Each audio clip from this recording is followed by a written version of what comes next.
రెండోది ఏంటంటే ఒక క్యారెక్టర్ ఒక డిఫరెంట్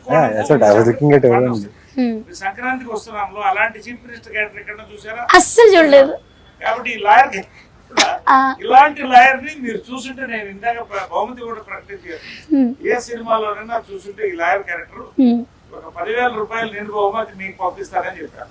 అంటే అంత అద్భుతంగా డైరెక్టర్ మదన్ రాశాడు, తీశాడు. నిజంగా ఈ క్యారెక్టర్ ఫుల్ బిజీలో ఉన్నప్పుడు, చేయలేనేమో అన్న పరిస్థితుల్లో వచ్చినప్పుడు, చేయాలనుకున్నప్పుడు ఏదైనా చేయొచ్చు. కాబట్టి నేను చేస్తున్నాను అన్నాను.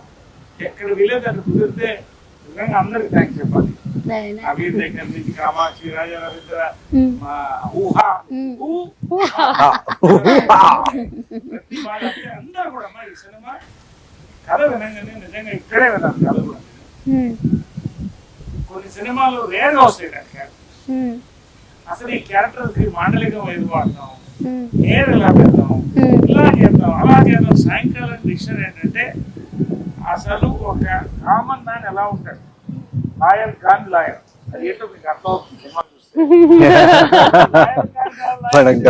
లాయరే నల్లకోట లాయర్ ఎప్పుడు చూసారు సినిమాలో? చూడండి.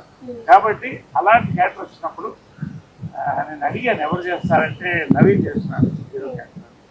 చాలా థ్రిల్లర్, అంటే మంచి ఆర్టిస్టు. నవీన్ దగ్గర నుంచి కామాక్షి దగ్గర నుంచి రాజా రవీంద్ర సీనియర్ మోస్ట్. అక్కడ నేను చిన్నప్పుడు వచ్చాడు. సిగ్గుపడకండి సార్. ఆర్టిస్టులు నాకు దొరికినప్పుడు హీరో కాబట్టి అలాగా నేను సినిమా చేయడం జరిగింది. ఇది నా క్యారెక్టర్ బ్యాక్.